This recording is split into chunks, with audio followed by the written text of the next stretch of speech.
ஆண்டவராகிய தேவன் இந்த 1ஆம் தேதி உனக்கு தருகிற வார்த்தை, உனக்கு எதிராக அடைக்கப்பட்ட எந்த சூழ்நிலையிலும் அவர் உனக்கு ஆசீர்வாதத்தை தர வல்லவராயிருக்கிறார். அடைக்கப்பட்ட எந்த சூழ்நிலையிலும் வரும் ஆசீர்வாதம். ஆமென். ஒருவேளை நம்ம சொல்லலாம், வருமானங்கள் தடைப்பட்டு போய்விட்டது, தொழில் தடைப்பட்டு போய்விட்டது, வேலை தடைப்பட்டு போய்விட்டது, கடன் பிரச்சனையினால் குடும்பங்கள் தடைப்பட்டு போய்விட்டது என்று ஒருவேளை உங்கள் இருதயத்திலே சொல்லுவீர்களானால், எந்த சூழ்நிலையில் அடைப்பட்டதோ அந்த சூழ்நிலையிலேயே கர்த்தர் உங்களை ஆசீர்வதிக்க வல்லவராயிருக்கிறார். விசுவாசிக்கிறவங்க மட்டும் ஒரு அல்லேலூயா சொல்லலாமே. உன்னத பாட்டு 4வது அதிகாரம், உன்னத பாட்டு 4வது அதிகாரம் அதனுடைய 12வது வசனத்தை ஒரு விசை வாசிக்க கேட்போம்.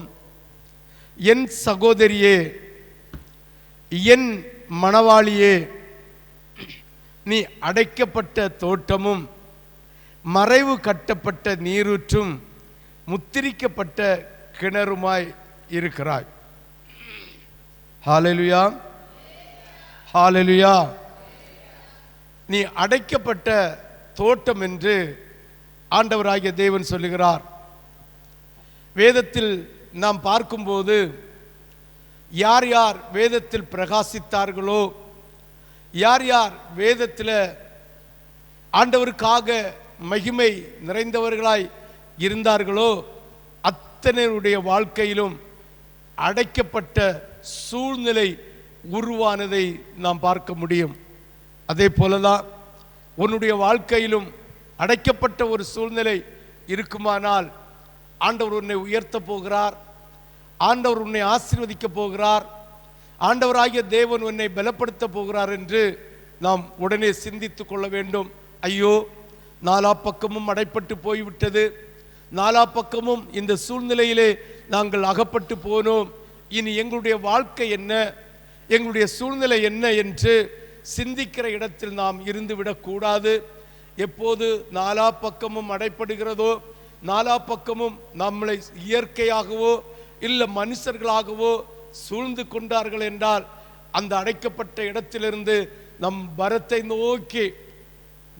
நோக்கி பார்ப்போமானால் மகிமையான மகத்துவத்தை கர்த்தர் நமக்கு செய்வதற்காகவே அந்த அடைக்கப்பட்ட இடத்தை அவர் நமக்கு ஆயத்தப்படுத்தி இருக்கிறார். ஏனென்றால் நீயும் நானும் அடைக்கப்படாமல் கர்த்தருடைய நாமம் மகிமைப்படாது என்பதை நாம் புரிந்து கொள்ள வேண்டும்.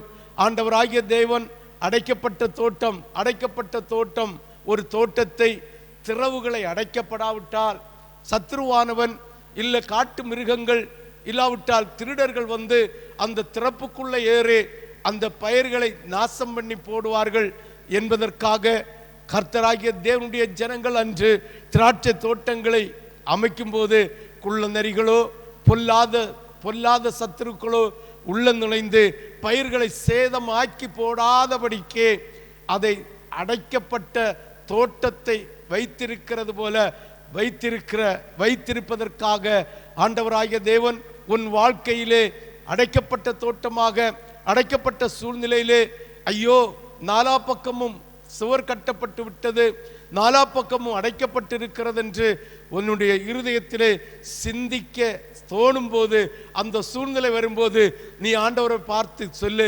ஆண்டவரே, இந்த அடைக்கப்பட்ட சூழ்நிலை எனக்கு எதற்காக, இந்த அடைக்கப்பட்ட சூழ்நிலை, இந்த சந்தர்ப்பம் எதற்காக என்னை நீர் உயர்த்த போகிறீர், என்னை நீர் மகிமையாக நடத்த போகிறீர், என்னை நீர் அழகு பார்க்க போகிறீர், உமது மகிமைக்குள்ள என்னை வைக்க போகிறீர் என்று ஆண்டவரை பார்த்து விசுவாச அறிக்கை விட வேண்டும். இல்லாமல் மனம் தளர்ந்து போகக்கூடாது, மனம் சோர்ந்து போகக்கூடாது. ஆண்டவராகிய தேவன் இந்த 1ஆம் தேதி உனக்கும் எனக்கும் வரத்திலிருந்து தருகிற வார்த்தை, நீ எந்த சூழ்நிலையில அடைப்பட்டாயோ அந்த சூழ்நிலையை வைத்து கர்த்தராகிய தேவன் உன்னை உயர்த்த போகிறார். விசுவாசிக்கிறவர்கள் கரங்களை தட்டி அப்பாவை மகிமைப்படுத்தலாமே. இன்று ஆண்டவராகிய தேவன் சொல்லுகிற வார்த்தை, நீ அடைக்கப்பட்டு விட்டாய் என்றால் கடன் பிரச்சனையினால், இல்ல மனுஷனுடைய சூழ்ச்சியினால், இல்ல பிசாசனுடைய தந்திரங்களினால் நீ அடைக்கப்பட்டிருக்கிறாய் என்றால் உடனே நீ சொல்லணும், நினைக்கணும், ஆண்டவர் என்னை ஆசீர்வதிக்க போகிறார் என்று. இதை தீர்க்க தரிசனமாக நீங்கள் எடுத்துக்கொள்ளுங்கள். ஹல்லேலூயா. எந்த சூழ்நிலையில, தொழில்ல நஷ்டமா, தொழில்ல எப்படி பார்த்தாலும் நஷ்டங்கள் வந்து கொண்டிருக்கிறது, இல்ல வேலை செய்கிற இடத்துல உபத்திரவங்கள் வந்து கொண்டிருக்கிறது, செய்ய முடியாத ஒரு சூழ்நிலை வந்து கொண்டிருக்கிறது, இல்ல சரீரத்தில் பாடுகள் வேதனையினால் உழைத்து சம்பாதிக்க முடியாத சூழ்நிலையில இருக்கிறோம் என்று நாம் சிந்திப்போமானால் ஆண்டவராகிய தேவன் சொல்லுகிறார், இதை தீர்க்க தரிசனமாய் எடுத்துக்கொள், உன்னை உயர்த்த போகிறார். ஹல்லேலூயா. உதாரணமாக ஒன்றெண்டு காரியங்களை வேதத்தில் நாம் வாசிப்போம். யாத்திராகம புஸ்தகம் 13வது அதிகாரம் 20வது வசனத்தில் சொல்லப்பட்டிருக்கிறது, ஏத்தாம் அடைக்கப்பட்ட ஸ்தலமாய் மாறிவிட்டதாம். சுக்கோத்திலிருந்து, அதாவது செங்கடலுக்கு முன்னாக 2 பாளையம் இருக்கிறது. 2 பாளையத்தில் சுக்கோத்தில் வந்து இறங்கினார்கள். சுக்கோத்தில் இருந்து எத்தாமிலே வந்து இறங்கி எத்தாமில் இருந்து பார்க்கும்போது ஒரு அடைக்கப்பட்ட சூழ்நிலையாயிருக்கிறது. ஆமென் சொல்லலாமே. வாசிக்க கேட்போம். 13வது அதிகாரம் 20வது வசனம்.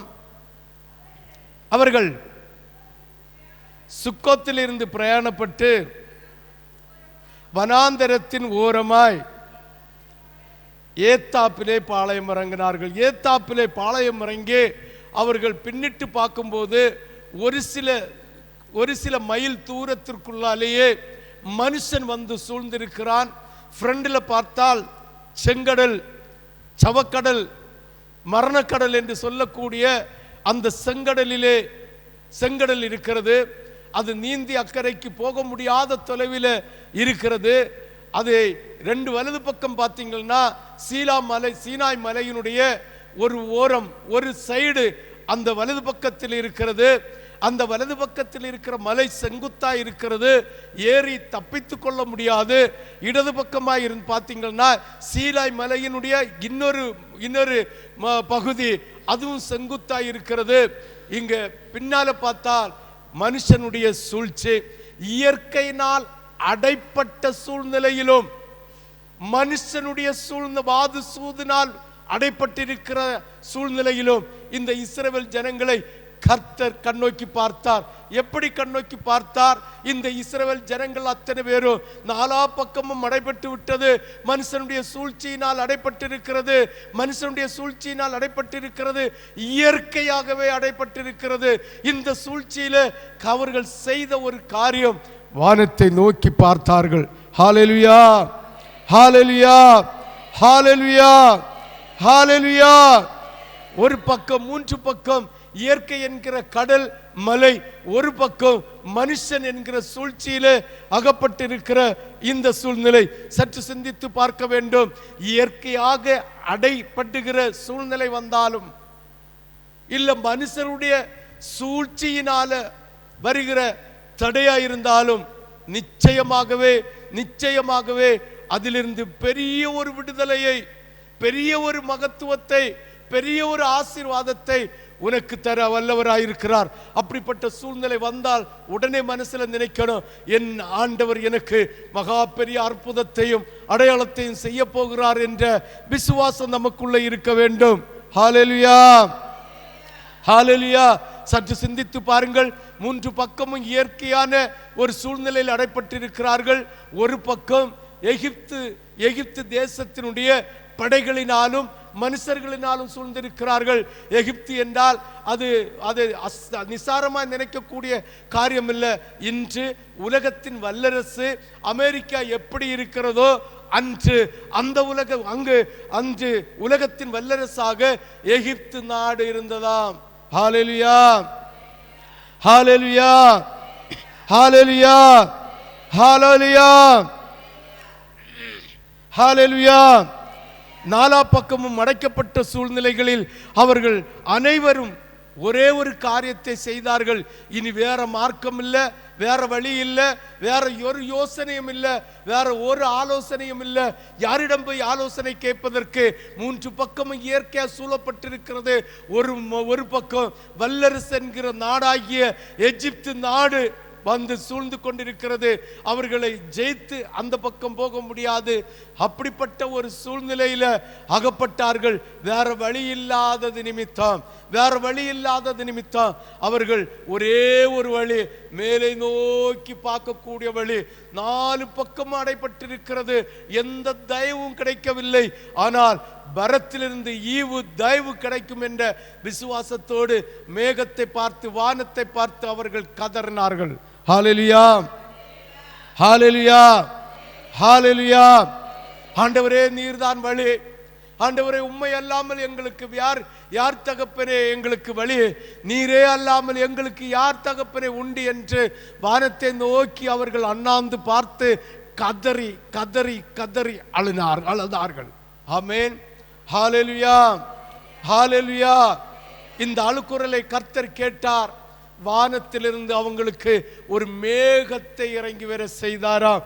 வாசியுங்கள் யாத்திராகமம் 13:21. அவர்கள் இரவும் பகலும் வழி நடத்த கூடும்படிக்கு கர்த்தர் பகலில் அவர்களை வழி நடத்த பாருங்கள், அப்படியே அவர்கள் வானத்தை நோக்கி கதறினார்கள். மனுஷனுடைய தயவு முடிந்து போகிறது. இந்த உலக இயற்கை வந்து அடைத்து விட்டது. இந்த சூழ்நிலையில அவர்கள் செய்த ஒரே ஒரு காரியம், வானத்தை பார்த்து கதறினார்கள். ஆமென். எங்கள் வல்ல தேவனே, எங்கள் மகிமை நிறைந்த இயேசுவே, உம்மை தவிர எங்களுக்கு கதி இல்லை அப்பா என்று கதறும்போது வானத்திலிருந்து பிள்ளைகளை வழிநடத்தும்படியாக, இரவிலே வழிநடத்தும்படியாக, பகலிலே வழிநடத்தும்படியாக ஒரு மேகம் வந்து இறங்கினதாக வேதம் சொல்லுகிறது. சங்கீத புஸ்தகம் 105 அதிகாரம், சங்கீதம் 105 39வது வசனத்தை வாசிக்க கேட்போம். சங்கீதம் 105 39. அவர் மேகத்தை மறைவுக்காக விரித்து இரவை வெளிச்சமாக இருந்து காக்க அக்கினியை தந்தார். ஹல்லேலூயா. இஸ்ரவேல் ஜனங்களுக்காக ஒரு மேகத்தை இறக்கி இரவிலே வெளிச்சத்தை தந்து அவருடைய அக்கினியையும் தந்து இந்த இஸ்ரவேல் ஜனங்களை பாதுகாத்தாரா. ஆமென், ஆமென். அப்ப நம்ம செய்ய வேண்டியது ஒரே ஒரு காரியம். ஒருவேளை ஊழியத்தில் அடைக்கப்பட்ட சூழ்நிலை வரலாம், தொழிலிலே அடைக்கப்பட்ட சூழ்நிலை வரலாம், இல்ல வேலையிலே அடைக்கப்பட்ட சூழ்நிலை வரலாம், நம்ம குடும்பங்களிலே அடைக்கப்பட்ட சூழ்நிலை வரலாம், தனிப்பட்ட வாழ்க்கையிலே அடைக்கப்பட்ட சூழ்நிலை வரலாம். எப்பேற்பட்ட சூழ்நிலை வந்தாலும் நாம் கர்த்தரை நோக்கி பார்ப்போமானால் இரவிலும் பகலிலும் நம்மை நடத்தும்படியாக கர்த்தருடைய மகிமை நம்ம கூட இருக்கும் என்று கர்த்தர் வாக்கு தருகிறார். விசுவாசிக்கிறவர்கள் 2 கரங்களையும் வானத்துக்கு நேராக உசத்தி 3 அல்லேலூயா சொல்லலாமே. யாத்திராகமம் 13வது அதிகாரம் 22வது வசனத்தை ஒரு விசை வாசிக்க கேட்போம். பகலிலே மேக சம்பமும் இரவிலே அக்கினி சம்பமும் விலகி போகல. சற்று சிந்திக்கணும். ஆண்டவராகிய தேவன் இஸ்ரவேல் ஜனங்களை என்ன நோக்கத்தோடு அழைத்தாரோ அந்த நோக்கம் நிறைவேறுகிறது வரைக்கும் ஆண்டவராகிய தேவன் இன்று உனக்கு வாக்கு தருகிறார். உன்னை எந்த நோக்கத்தோடு அழைத்து ரட்சித்தாரோ அந்த நோக்கம் நிறைவேறுகிறது வரைக்கும் கர்த்தர் உன்னை கைவிட மாட்டார். உன்னுடைய ஊழியத்தில் இல்ல, உன்னுடைய தொழிலில், உன்னுடைய வேலையில் எப்பேர் பக்கம் அடைக்கப்பட்டு போனாலும், எந்த சூழ்நிலையில அடைக்கப்பட்டு போனாலும் கர்த்தராகிய தேவன் இன்று உனக்கு தருகிற வார்த்தை, கர்த்தராகிய தேவன் உனக்கு இன்று தருகிற வார்த்தை, அவர் உன்னை அழைத்த நோக்கம் நிறைவேறுகிறது வரைக்கும் உன்னை விட்டு விலக மாட்டார். இஸ்ரவேல் ஜனங்களை எதுவரைக்கும் அவர் கூட இருந்தார் தெரியுமா? அவர் கொடுத்த வாக்குத்தத்தம் என்ன நோக்கத்துக்காக அழைத்தாரோ, இந்த பாலும் தேனும் ஊறிய கானான் தேசத்தை விட்டு இந்த ஜனங்களை, இஸ்ரவேல் ஜனங்களை, அவர் இஸ்ரவேல் ஜனங்களை 12 கோத்திரத்தை எகிப்துக்கு புறப்பட செய்தாரோ, அந்த அந்த அந்த பாலும் தேனும் ஊறிய கானான் தேசத்தை சுதந்தரிக்கிறது வரைக்கும் ஆண்டவராகிய தேவன் என்று உன்னோடு சொல்லுகிறார், இந்த பாலும் தேனும் ஊறிய கானான் தேசத்திற்கு உகந்த பரம கானானாகிய பரதேசியில நீப்பை இளைப்பாறுகிறது வரைக்கும் உன்னை கர்த்தர் கைவிட மாட்டேன் என்று சொல்லுகிறார். விசுவாசிக்கிறவர்கள் மட்டும் ஒரு அல்லேலூயா சொல்லலாமே. ஹல்லேலூயா. எதுவரைக்கும் மேகம் நடத்தி சென்றது தெரியுமா? யாத்ராகமம் 13வது அதிகாரம் 21வது வசனத்தில் இருந்து யோசுவா தீர்க்கதரிசியின் புஸ்தகம் 5வது அதிகாரம் 13வது வசனம் வரைக்கும், 13வது வசனம் வரைக்கும் கர்த்தர் அவர்களை நடத்தி கொண்டே போயிருக்கிறார். எத்தனை வருஷம் என்று பாருங்கள். கர்த்தர் இஸ்ரவேல் ஜனங்களை என்ன நோக்கத்துக்காக அழைத்தாரோ அந்த நோக்கம் நிறைவேறுகிறது வரைக்கும் ஆண்டவராகிய தேவன் இன்று உன்னை பார்த்து சொல்லுகிறார், உன்னை என்ன நோக்கத்துக்காக ரட்சித்து இந்த சபையிலே கூட்டி சேர்த்தாரோ அந்த அந்த நோக்கம் நிறைவேறுகிறது வரைக்கும் உன்னை கைவிடவும் மாட்டார், உன்னை விட்டு விலகவும் மாட்டார். ஒரு தாய் தேற்றுகிறது போல உன்னை தேற்ற வல்லவராயிருக்கிறார். விசுவாசிக்கிறவங்க மட்டும் ஒரு அல்லேலூயா சொல்லலாமே. வாசிங்கள், யோசுவா 5:13 வாசிங்க. ஆ ஆ ஆ ஆ ஆ ஆ ஆ ஆ ஆ ஆ ம் ஆ ஆ பாருங்க, அந்த இந்த இந்த இந்த கானான் தேசத்தை பிள்ளைகள் சுதந்திரிக்கிறது வரைக்கும் பட்டயத்தை உருவினவராய் மேக சம்பமும் அக்னி சம்பமும் அப்படியே வழி நடத்தி கொண்டு போகிற அதே தூதன் பட்டயத்தை உருவினவனாய் நின்னானா. ஆமென். ஹல்லேலூயா, ஹல்லேலூயா. யாரெல்லாம் விசுவாசிக்கிறீங்க? இதுக்கு ஊடாக என்னெல்லாம் நடந்துன்னு தெரியுமா? ஒருவேளை நீ தவறு செய்திருக்கலாம், ஒருவேளை பாவம் செய்திருக்கலாம், ஒருவேளை அக்கிரமம் செய்திருக்கலாம், ஒருவேளை கர்த்தருக்கு பிரியமில்லாத காரியத்திலே ஈடுபட்டிருக்கலாம். ஆனாலும் கர்த்தர் உன்னை என்ன நோக்கத்துக்காக ரட்சித்தாரோ அது நிறைவேறுகிறது வரைக்கும் உன்னை கைவிடாத தேவன். ஆமென். ஹல்லேலூயா. நம்ம செய்கிற ஒவ்வொரு தவறுக்கும் தண்டனைகளை தருவாரே தவிர, பட் அவருடைய பரதேசியில கொண்டு சேர்க்கிறோம், அதாவது பரம கானானுக்குள்ள சேர்க்கிறது வரைக்கும் நம்மை கைவிட மாட்டார். இஸ்ரவேல் ஜனங்கள் கன்றுக்குட்டியை உண்டாக்கி விக்கிரக ஆராதனை செய்வதற்கு அவர்கள் இருதயம் சிந்தனை ஓடினது. அது மட்டுமில்ல, எத்தோமிலே அவருடைய தண்ணீர் இல்லாமல் போகும்போது ஆண்டவரை கல்லறுத்தெறிவதற்கு, அபிஷேகம் பெற்ற மனுஷனை கல்லறுத்தெறிவதற்காக தீர்மானித்தார்கள். அது மட்டுமில்ல, தண்ணீர் கிடைத்த போது கசப்பாக மாறிட்டது, அதை நினைத்து முறுமுறுத்தார்கள். அவர்கள் சாப்பிட அப்பம் இல்லாத போது முறுமுறுத்தார்கள். அப்பொழுதும் ஆண்டவர் அவர்களை பொறுமையோடு கையாண்டார். கடைசியில அவர்கள் அப்பமும் இறைச்சியும் எங்களுக்கு வேணும் என்று சொல்லி ஆண்டவரை பார்த்து முறுமுறுத்தார்கள். இப்படி சொல்லில் அடங்காத உபத்திரவத்தையும் சொல்லில் அடங்காத பொல்லாப்பையும் செய்த பிறகு கர்த்தர் எதற்காக இஸ்ரவேல் ஜனங்களை அழைத்து கொண்டு வந்தாரோ அந்த நோக்கம் நிறைவேறுகிறது வரைக்கும் கர்த்தர் அவங்க கூட இருந்து வழி நடத்தினார். இன்று ஆண்டவராகிய தேவன் சொல்லுகிறார், ஒருவேளை ஆண்டவருக்கு பிரியமில்லாத ஆராதனைகளை நீங்கள் செய்திருக்கலாம், ஒருவேளை ஆராதனை ஒழுங்கை, திருச்சபையின் ஒழுங்கை கடைபிடிக்காமல் இருந்திருக்கலாம், ஆனால் ஒருவேளை வேதத்தினுடைய சத்தியத்திற்கு மாறாக ஒரு சில காரியங்களை செய்திருக்கலாம். ஆண்டவர் சொல்லுகிறார், இதற்கேற்ற தண்டனையை நான் இவ்வையகத்திலே உங்களுக்கு தருவேன், ஆனாலும் உங்களை நான் கைவிடாத தேவன் என்பதை இஸ்ரவேல் ஜனங்களை கொண்டு வழிநடத்தினதை கொண்டு புரிந்து கொள்ளுங்கள் என்று ஆண்டவராகிய தேவன் சொல்லுகிறார். விசுவாசிக்கிறவர்கள் மட்டும் ஒரு அல்லேலூயா சொல்லலாமே. ஹல்லேலூயா, ஹல்லேலூயா. நம்ம இயேசு நல்லவர், ஆமென் சொல்லலாமே. ஹல்லேலூயா. அது மட்டுமா? சிந்தித்து பாருங்கள். இந்த இந்த ஏத்தேமிலே வந்து ஆண்டவரை நோக்கி கூக்குரல் இடுகிறார்கள். அவர்களை அதாவது அம்பு எரியத்தக்க தூரத்தில் அவ்வளவு தூரம் கிட்ட வந்ததும் ஆண்டவர் ஆகிய தேவன் அவர்களை மீட்டு கொண்டு வருகிறார். செங்கடலை தாண்டி இக்கரைக்கு வந்து இந்த ஜனங்கள் எல்லாம் திரும்பி ஒரு விசை பார்க்கும்போது இவர்கள் எதிரிகள் அத்தனை பேரும் ஆளியிலே அமிழ்ந்து போகிறார்கள். என்னை கேட்கிற தேவனுடைய பிள்ளையே, உனக்கு விரோதமாய் யார் எழும்பினாலும் உன்னுடைய கண்கள் காணும்படியாக அவர்களை கீழே தள்ள விடுவார் என்பதை புரிந்து கொள்ள வேண்டும். ஹல்லேலூயா, ஹல்லேலூயா, ஹல்லேலூயா. யோசுவா எழுதின தீர்க்கதரிசியின் புஸ்தகம் 6வது அதிகாரம் 1வது வசனத்தை வாசிக்க கேட்போம். எரிகோ, சற்று சிந்தித்து பாருங்கள்.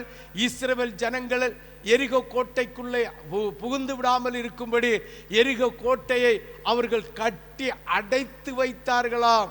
அந்த கோட்டையை யாருமே இடிக்க முடியாது, எந்த படைகளினாலும் இடிக்க முடியாது, எந்த அம்புகளினாலும் இடிக்க முடியாது என்கிற சூழ்நிலை இருந்தபோது ஆண்டவராகிய தெய்வம் இஸ்ரவேல் ஜனங்கள் அந்த கோட்டைக்குள்ளே போவதற்காக கோட்டையை இடித்து போட்டார். இந்த கோட்டை இடிந்ததை இந்த இஸ்ரவேலுக்கு விரோதமாக செயல்பட்ட எரிகோ கோட்டைக்குள்ளே இருந்த அத்தனை பேருடைய கண்களும் கண்டது. ஹல்லேலூயா, ஹல்லேலூயா. இந்த ஆண்டவராகிய தேவன் சொல்கிறார், உனக்கு அடைக்கப்பட்ட சூழ்நிலை உண்மைதான், ஆண்டவராகிய தேவன் அதை அனுமதித்தது உண்மைதான். எந்த சூழ்நிலை யார் மூலமாய் வந்ததோ அவர்கள் கண்கள் காணும், அவர்கள் அழிந்து போகிறது, அவர்கள் வீழ்ந்து போகிறது உன் கண்கள் காணும்படி செய்கிறதல்ல இயேசு. விசுவாசிக்கிறவர்கள் மட்டும் ஒரு அல்லேலூயா சொல்லலாமே. உற்சாகமாய் ஒரு அல்லேலூயா சொல்லலாமே. முழு இருதயத்தோடு ஒரு அல்லேலூயா சொல்லலாமே. இது மட்டுமா? அடைக்கப்பட்ட சூழ்நிலையில இருந்து ஒரு அற்புதம் நமக்கு வருதுன்னா உண்மையிலே சொல்றேன், மகத்துவம் நிறைந்த ஒரு அற்புதமாக இருக்கும். இஸ்ரவேல் ஜனங்கள் அடைக்கப்பட்ட சூழ்நிலையிலிருந்து செங்கடலை பிளந்து கொண்டு வந்தது. இந்நாள் வரைக்கும் அந்த செங்கடலிலே அடையாளங்கள் இருக்கிறது. அந்த காரியங்கள் இன்று நினைவு சின்னமாக கடலிலே வைத்திருக்கிறார்கள். அது மட்டுமா, இக்கரையில் வந்து பார்த்தபோது இவர்களை துரத்தி கொண்டு வந்து 3 திசையிலும் இயற்கை சூழப்பட்ட இடத்திலே அகப்பட்டு 4வது மனுஷ சூழ்ச்சியிலே அகப்பட வேண்டிய சூழ்நிலையிலிருந்து கொண்டு வந்தார். அந்த இடம் அப்படிப்பட்ட மகிமையான ஒரு மாட்சிமையை உண்டாச்சு என்பதை, மகா பெரிய அற்புதங்கள் நடந்தது என்பதை புரிந்து கொள்ள வேண்டும். இது மட்டுமா? 1 சாமுவேல் புஸ்தகம் 1வது அதிகாரம் 2வது வசனம் சற்று வாசியுங்கள் கேட்போம். 1 சாமுவேல் 1வது அதிகாரம் 2வது வசனம். அவனுக்கு 2 மனைவிகள் இருந்தார்கள். ஒருத்திக்கு பேர் அன்னாள், மற்றவளுக்கு பேர் பெண்ணினாள். ஆமென் சொல்லலாமே. அன்னாள் என்றால் கிருபை பெற்றவள் என்ற அர்த்தம். அன்னாள் என்றால் யாரு? கிருபை பெற்றவள் என்ற அர்த்தம். ஆமென். பெண்ணினாள் என்றால் விலையேற பெற்ற கல் என்ற அர்த்தம். ஆமென் சொல்லுங்களா. பெண்ணினாள்னா யாரு? விலையேற பெற்ற கல். அன்னாள் என்ற அர்த்தம் என்ன? கிருபை பெற்றவள். ஆமென், ஹல்லேலூயா. இன்று உலகத்தில் கிருபை பெற்ற பிள்ளைகளை மனுஷன் மதிக்கிறதே இல்லை. கிருபை பெற்ற பிள்ளைகளை விசுவாசிகள் மதிக்கிறதே இல்லை. கிருபை பெற்ற பிள்ளைகளை இந்த உலகம் மதிக்காது. ஏனென்றால் பார்ப்பதற்கு பரிகாசம் உடையவர்களாக, பரிதபிக்க உடையவர்களாக இருப்பார்கள். ஆனாலோ அவர்கள் தேவ கிருபையை பெற்ற பிள்ளைகளாக இருப்பார்கள். இன்று பாருங்கள், சபைகளில் பாருங்கள், உலக பார்வைக்கு விலையேற பெற்ற கல்லாய் நல்ல நகை அணிந்து, நல்ல தாடி குறுந்தாடி எல்லாம் வைத்து இன்பண்ணி, கோட்டு சற்று போட்டு, உலகத்தில் விலையேறப்பெற்ற கற்களை போல பெண்ணினாலை போல இருக்கிறவர்களுக்கு இந்த உலகத்தில் மனுஷர்கள் மத்தியில் மரியாதை இருக்குது. சபைகளிலும் சங்கங்களிலும் தேசங்களிலும் இன்று இது நடந்து கொண்டே இருக்கிறது என்பதை புரிந்து கொள்ள வேண்டும். ஆண்டவராகிய தேவனுடைய வார்த்தையை கேட்டு ஜனங்களை மனம் திரும்ப வைப்பதற்காக எச்சரிக்கும் போது, மனம் திரும்ப வைப்பதற்காக கர்த்தருடைய வார்த்தையை பெற்று அவர்களை கடிந்து கொள்ளும் போது இன்று தேசங்களிலே சபைகளை விட்டு அடுத்த சபைகளுக்கு இல்ல உலகத்தின் சபைகளுக்கு போவதற்கு தீர்மானித்து சபைகளை விசாரித்து தேடுகிற ஜனங்களும் உண்டு, தேடிக்கொண்டிருக்கிற ஜனங்களும் உண்டு. ஆனாலோ இந்த உலகத்தின் பார்வையிலே விலையேறப்பெற்ற கல்லை போல அலங்காரமும் செய்திகளும் ஆசீர்வாதமும் அவர்களுக்கு பிரியமான வார்த்தைகளை சொல்லுகிறவர்களை கனத்தோடு பார்ப்பார்கள், மரியாதையோடு பார்ப்பார்கள். அவர்களுடைய சபையை விட்டு போவதற்கு இருதயத்திலே சிந்திக்க மாட்டார்கள், யோசிக்க மாட்டார்கள். இதுதான் அன்னாள் பெண்ணியாளுடைய குடும்பத்திலே நடந்தது. சிந்தித்து பார்க்க வேண்டும். அன்னாளுடைய கர்ப்பம் அடைக்கப்பட்டு விட்டது, இனி அவளுக்கு புத்திர பாக்கியம் கிடைக்காது என்று அவளுக்கு பெயர் சுட்டப்பட்டது மலடி. தேவனுடைய கிருபை பெற்ற பிள்ளைகளுக்கு கிடைக்கக்கூடிய பேர் அவதூறு. சற்று சிந்தித்து பார்க்க வேண்டும், சற்று யோசித்து பார்க்க வேண்டும். கர்த்தராகிய தெய்வம் அடைக்கப்பட்ட சூழ்நிலையாகிய இந்த யாத்திராகமம் 13வது அதிகாரம் 21வது வசனத்திலிருந்து யோசுவா 5:13 வரைக்கும் கர்த்தராகிய தேவன் கூட இருந்து நடத்தி சென்றார். சிந்தித்து பார்க்க வேண்டும். 1 சாமுவேல் தீர்க்கதரிசியின் புஸ்தகம் 1வது அதிகாரம் 2வது வசனத்தை ஒரு விசை கூட வாசிக்க கேட்போம். 2 மனைவிகள் இருந்தார்கள். ஒருத்திக பேர் அன்னாள், ஒருத்திக பேர் பெனினாள். ஆமென் சொல்லலாமே. அன்னாள் என்றால் கிருபை பெற்றவள், பெனினாள் என்றால் விலையேறப்பெற்ற கல். இன்று உலகத்தின் பார்வையிலே பெனினாள் கிருபை பெற்றவளாய் இருந்தால், மனுஷனுடைய பார்வையிலே அவள் கிருபை பெற்றவளாய் இருந்தால், அன்னாள் அப்படி இல்லை. மனுஷனுடைய பார்வையிலே இவள் அடைக்கப்பட்ட சூழ்நிலை, இவன் மலடி என்கிற சூழ்நிலை, அதாவது பரிகாசம் அடிக்கிற சூழ்நிலையில இருந்தால், இன்று உலகத்திலேயும் கர்த்தராகிய தேவனுடைய பிள்ளைகள் கிருபை பெற்றவர்களை கனம் பண்ண மாட்டார்கள், அவர்களை கனப்படுத்த மாட்டார்கள், அவர்களை ஆசீர்வதிப்பதற்கான சூழ்நிலையை உருவாக்க மாட்டார்கள், அவர்களை பரிகாசம் பண்ணுவார்கள். ஏனென்றால் அவர்கள் நாலா பக்கமும் அடைப்பட்ட சூழ்நிலையிலே மனுஷர் பார்வையிலே பரிகாசம் உடையவர்களாய் இருப்பார்கள். ஆனாலோ பெனினாள் விலையேறப்பட்ட கல். உலக மனுஷர்களுடைய மத்தியிலே பிள்ளையை பெற்றெடுத்தால் மலடி என்ற பட்டம் இல்லை. இப்படிப்பட்ட சூழ்நிலையிலே மனுஷனுடைய எல்லாவித ஆசீர்வாதத்தையும் எல்லாவித கனத்தையும் பெற்றவளாய் இருந்தால், ஆனால் ஆண்டோடைய பார்வையிலே விலையேறப்பெற்ற கல் அன்னாளாயிருந்தால், மனுஷருடைய பார்வையிலே விலையேறப்பெற்ற கல் பெனினாளாயிருந்தால். சிந்தித்து பார்க்க வேண்டும். இன்று நீயும் நானும் யோசிக்க வேண்டிய ஒரு இடம் இருக்கிறது, சிந்திக்க வேண்டிய ஒரு இடம் இருக்கிறது, அதை ஆராய்ந்து பார்க்க வேண்டிய ஒரு இடம் இருக்கிறது. நாம் மனுஷர் பாதையிலே விலையேறப்பெற்ற கல்லாய் இருப்பதற்காக நீ நினைக்காத, யோசிக்காத, சிந்திக்காத.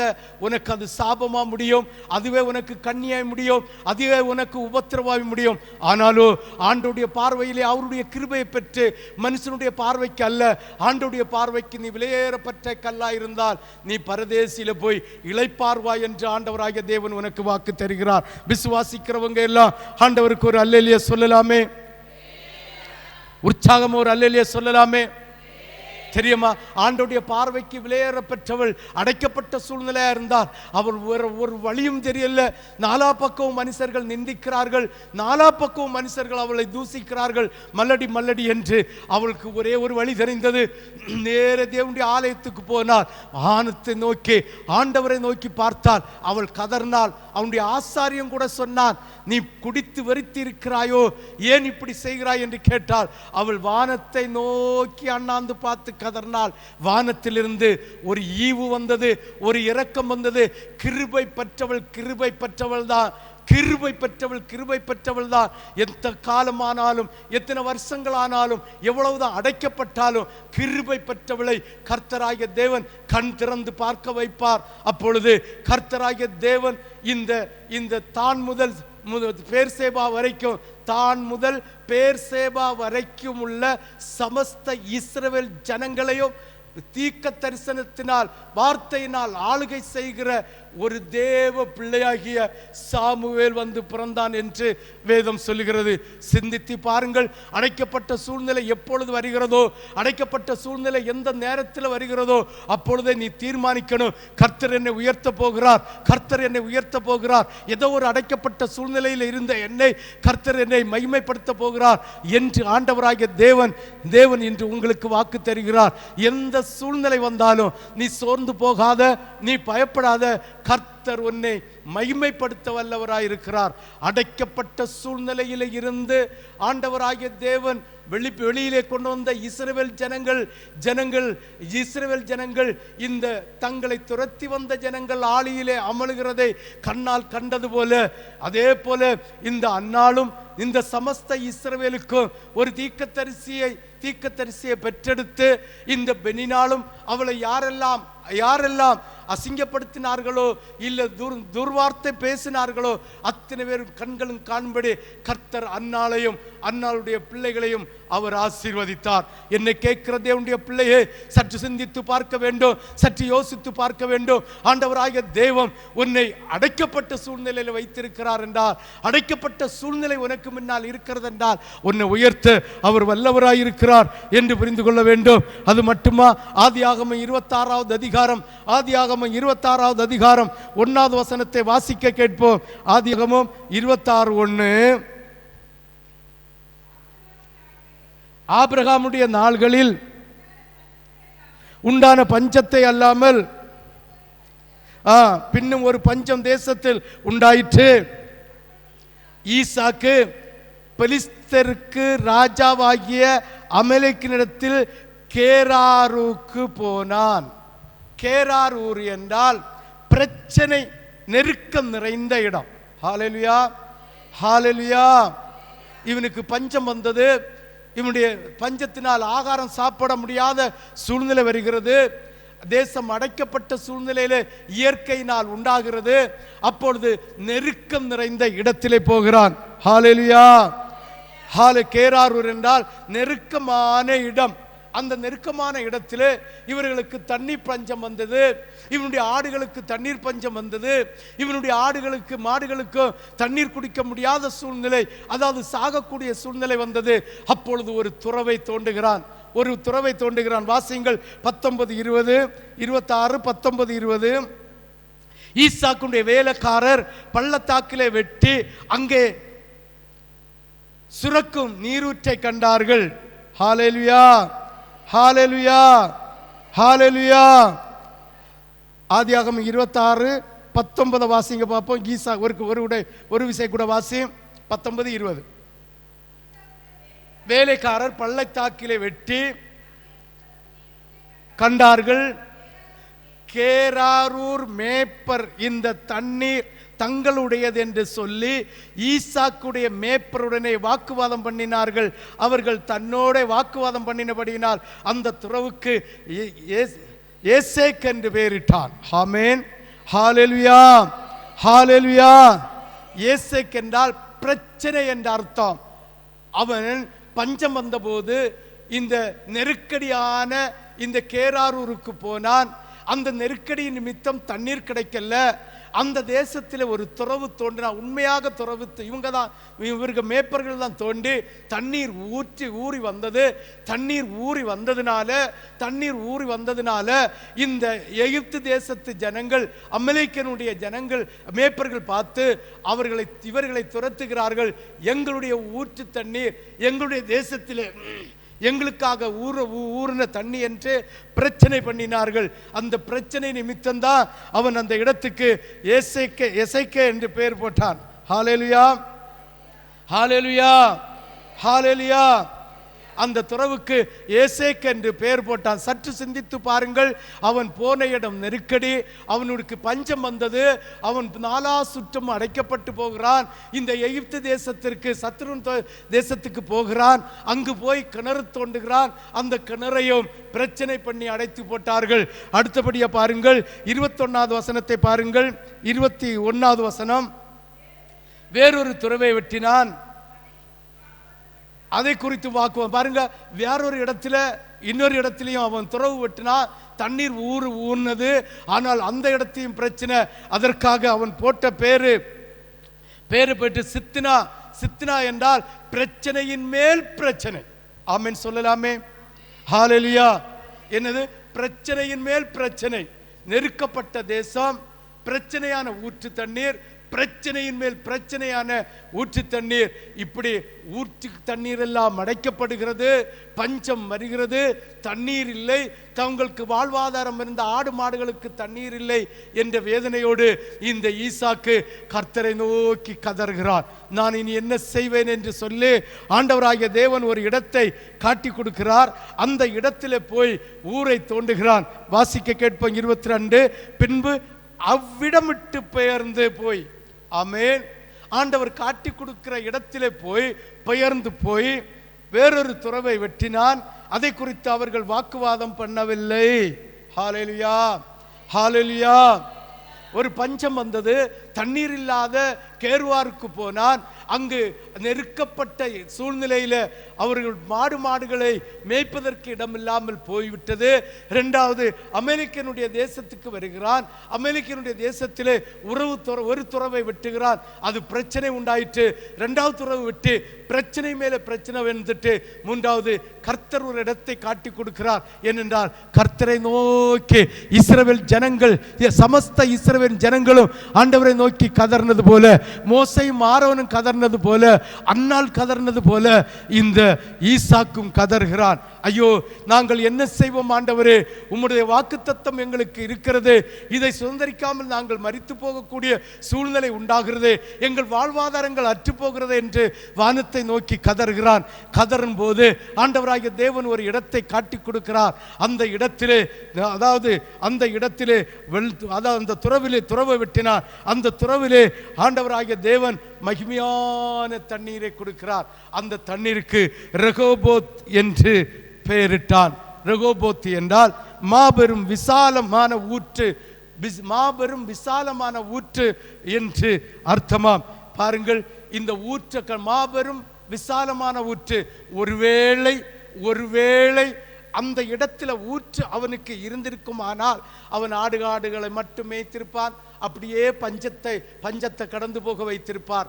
ஆனால் ரெகோபோத் என்று பெயரிடப்பட்ட மகா பெரிய விசாலமான ஊற்றை கண்டதும் அவனுடைய உள்ளத்திலே இந்த தண்ணீர் வீணாய் பாய்ந்து போகிறது, இந்த தண்ணீரை கொண்டு விவசாயம் செய்ய வேண்டும் என்கிற சிந்தனை வந்து, ஆண்டவராகிய தேவன் உன்னை அடைக்கப்பட்ட சூழ்நிலையில் வைத்து, ஐயோ, ஒரு ஆசீர்வாதத்துக்காக வேலை செய்தேன், ஒரு ஆசீர்வாதத்துக்காக தொழில் செய்தேன், அதுவும் அடைக்கப்பட்டு போய்விட்டது என்று நீங்கள் சொல்லுவீர்கள். ஆனால் விசாலமான ஒரு ஆசீர்வாதத்தை தந்து புதிய தொழில்களை, புதிய வேலைகளை செய்வதற்கு கர்த்தர் உங்களை திராணி உள்ளவர்களாகவோ உங்களை ஆசீர்வதிக்கும்படியாக செய்கிறார். அதனால் அடைக்கப்பட்டு போனது நிமித்தம் நம்முடைய இருதயம் வேதனைப்பட்டு துக்கப்பட்டு துயரப்பட்டு போக வேண்டிய அவசியம் இல்லை. விசுவாசிக்கிறவங்க மட்டும் ஒரு அல்லேலூயா சொல்லலாமே. முழு இருதயத்தோடு ஒரு அல்லேலூயா சொல்லலாமே. அவன் விவசாயம் செய்தான். 100 மேனி அறுவடையை பெற்றானா.